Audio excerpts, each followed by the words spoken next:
السلام عليكم ورحمة الله وبركاته. النهاردة هنتكلم على موضوع جديد وهو الدوبليكيت فيو. الدوبليكيت فيو ديت أداة بتسمح لك تعمل نسخة من فيو موجود، سواء بلان أو سيكشن أو elevation أو 3D، بدل ما تعيد إنشاء الفيو من الصفر. طيب فين الأداة ديت؟ لو رحت على أي فيو في البروجكت براوزر وعملت رايت كليك تلاقي في هنا دوبليكيت فيو، بيقول لك دوبليكيت ولا دوبليكيت with detailing ولا دوبليكيت as a dependent. طب ايه اول واحد اللي هو دوبليكيت ده بيعمل نسخة طبق الاصل من الفيو، بس ما بينسخش الدايمنشنز ولا التاجز ولا التكست نوتس، وهو بينسخ السكيل والفيو تمبلت والفيزيبيليتي اند جرافيكس. وبتستخدمه لو تحب الفيو نضيف تبدأ عليه شغل من جديد. طيب الدوبليكيت with detailing ده بيعمل نسخة كاملة بكل التفاصيل، بس بينسخ الدايمنشنز والتاجز والتكست نوتس والديتيل لاينز والفيلد ريجنز. وده بيبقى أفضل اختيار لما تعمل نفس اللوحة لكن لغرض مختلف، مثلا لوحتين إنشائي ومعماري لنفس البلان. طيب دوبليكيت از ديبندنت ده بيعمل فيو تابع للأصلي مرتبط بالأصل بفيو تمبلت والفيزيبيليتي جرافيكس، بس تقدر تعمل له كروب ريجن مختلف وانوتيشن مختلف. يعني لو عندك مثلا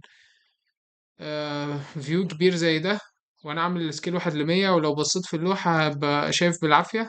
لو انا مثلا دلوقتي عملت انوتيت وعملت تاج اول للكولومز دي structure columns،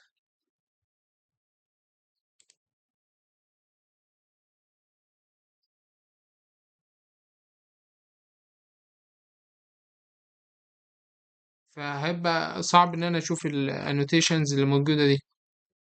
اول حاجة لو انا عملت له دوبليكيت اللي هي اول واحدة دوبليكيت ديت، هلاقيه عملها لي بنفس كل حاجة بس ما عدا الانوتيشنز، ولو في دايمنشنز مش هيجيبها. طيب لو انا عملت له دوبليكيت with detailing،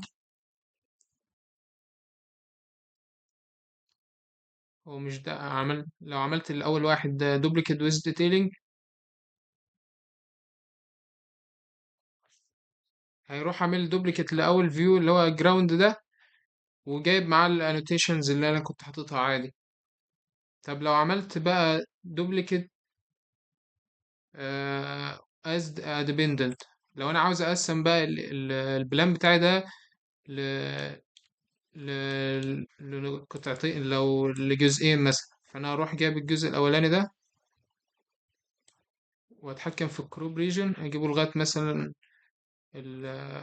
الجريد ده. ده هيبقى اول فيو اللي هو الديبندنت، وهتلاقي الديبندنت بينزل تحت الفيو اللي انا عامل له منه، هتلاقيه تابع ليه. لو انا غيرت في اي حاجه هنا في الانوتيشنز او كده هتروح متغيره في الاصلي، وهتسمع فيه، ولو غيرت في الاصلي هتسمع برضه في الديبندنت، لان هما الاتنين يعتبروا زي ما يكون لينكد مع بعض. فانا اعمل كمان مثلا دوبليكيت فيو as a dependent، واخد النص التاني بتاع اتحكم في الكروب ريجن واجيب من النص التاني بتاع الاعمدة كده، واخلي كل واحد بقى ايه يبقى سكيل 1:50. هو واخد تمبلت فمش راضي، لو لغيت التمبلت